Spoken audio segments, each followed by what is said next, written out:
In the last video, I got the transmission and the frame bolted back together. And these are the last parts that I took off when I was taking it apart, so those are going to be the first ones to go back on. So that's what I'm going to clean next.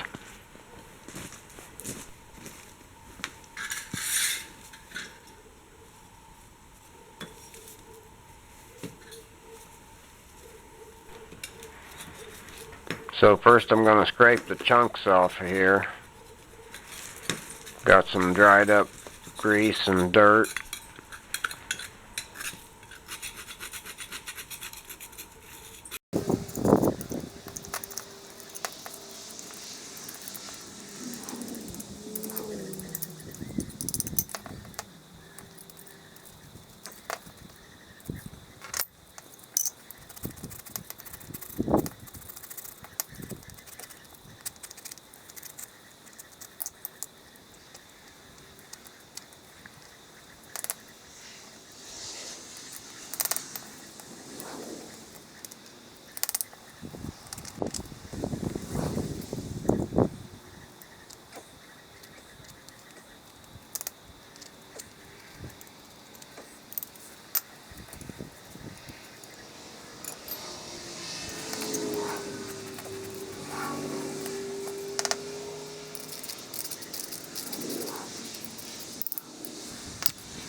There's some grease and oil left on here, and I don't have a working solvent tank at the moment.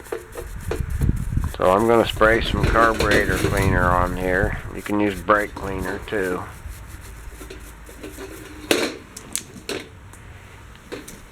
Just to get rid of the oil and grease, and I'll wipe it off with a rag so it's dry enough to wire brush.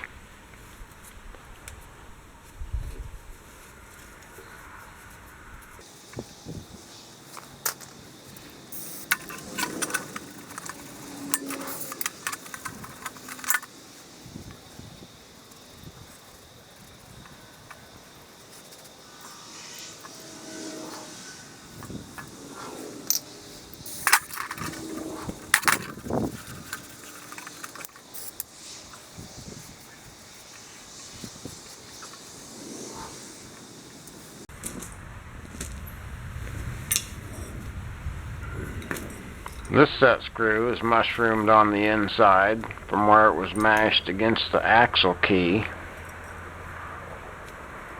So I gotta force this out. And I might have to clean up the threads with a tap before I put it back together.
This set screw and lock nut are rusted together, so I'm going to work those free.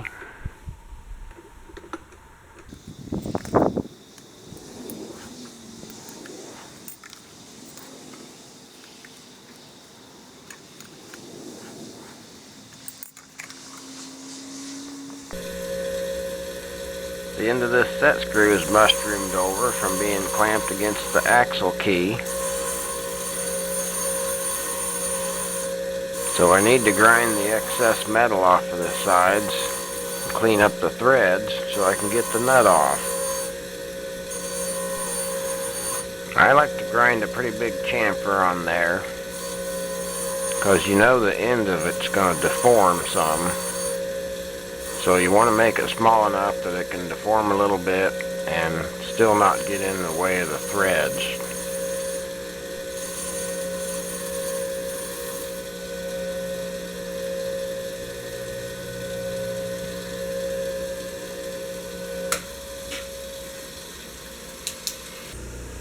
Now I use the wire brush to go down in the threads there and take out the burr that was caused when I was grinding the tip down.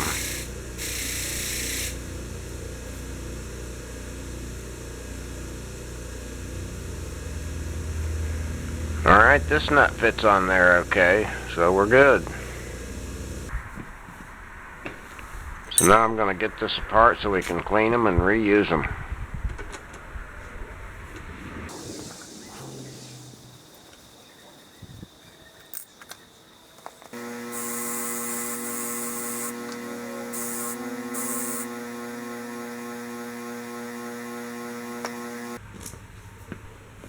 The threads are a little tight, so I'm going to put some WD-40 on there and work them for a little bit.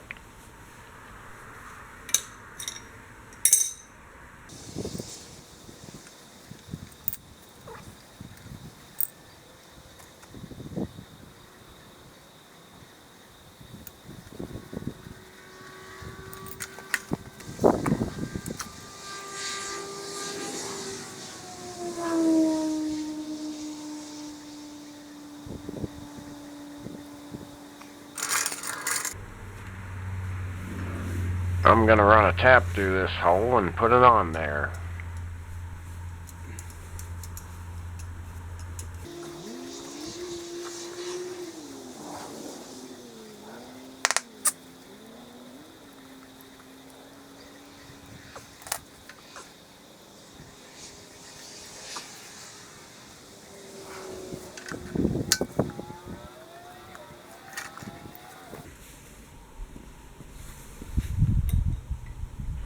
So in case anybody's wondering, I don't do car sound effects. I just happen to live on a state highway near an intersection.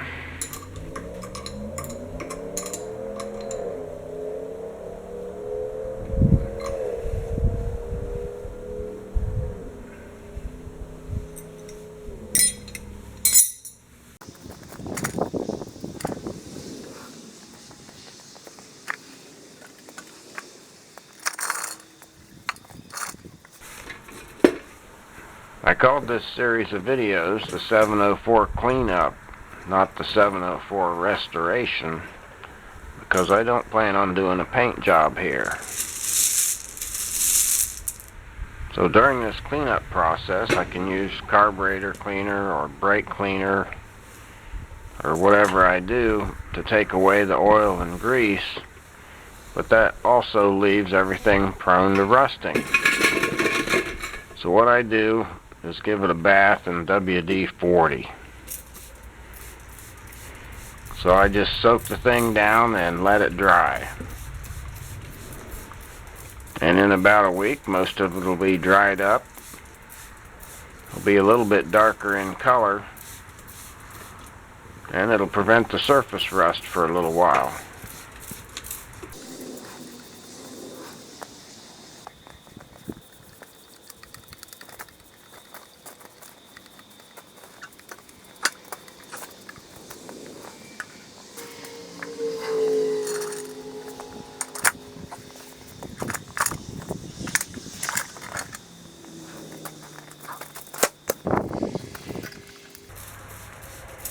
I'm kind of avoiding this area here because I'm going to have to weld that piece back on there that supports the belt guard. And the WD-40 contaminates the weld, so I'll have to clean that before I can weld it.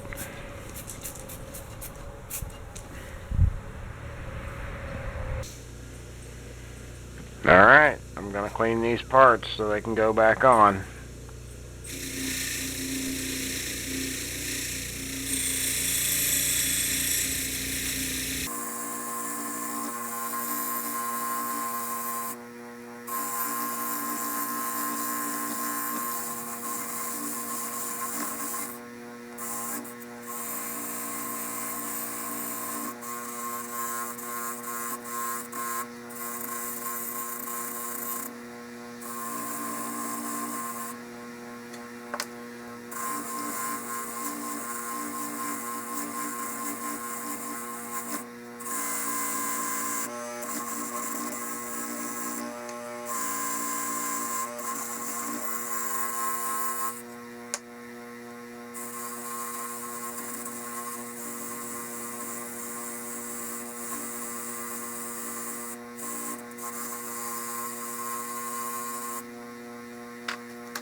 I need to get this nut off of here. And I'm going to use some PB Blaster.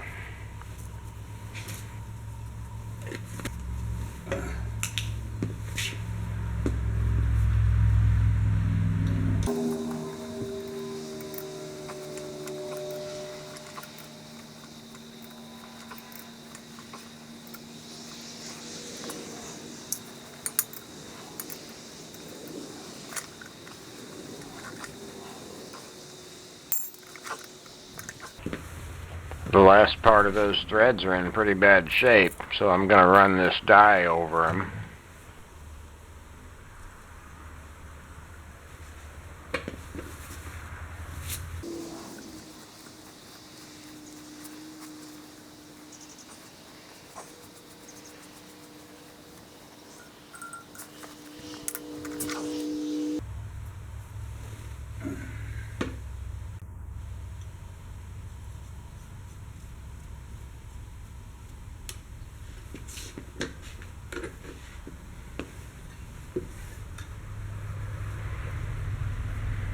That looks good. And the old nylon lock nut still has a little resistance.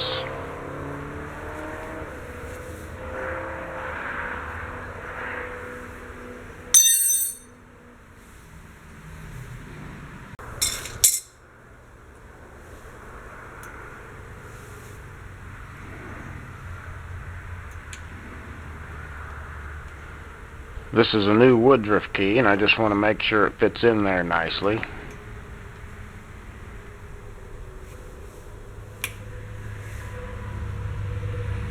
That looks good.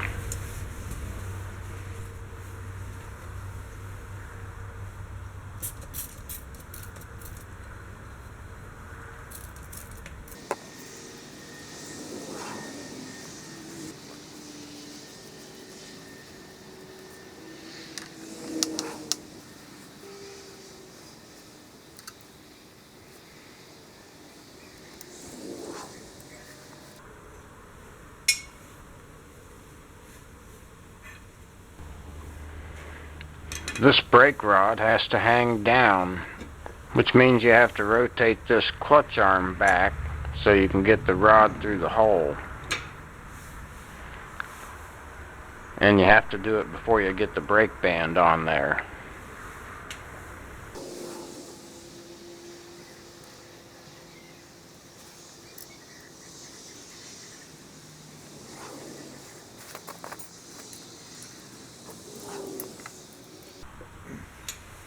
Once you get your bolts tightened, the brake band should not be touching the brake drum anywhere around there.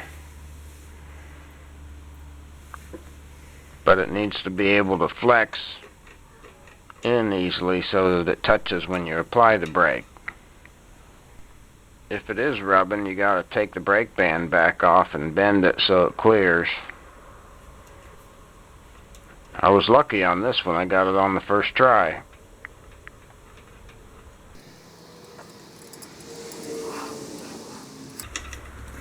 That looks good. That nut will have to be adjusted later. I waited till after this brake band was on there before I sprayed the WD-40 on it. And that'll help keep it off the brake lining.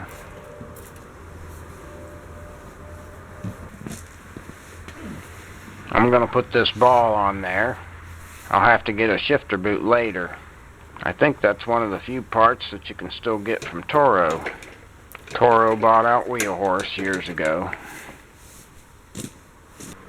Well, that's as far as I'm going this time, and that's what it looks like. So next time I'll start out with getting the pulley on the other side. Alright, that's it.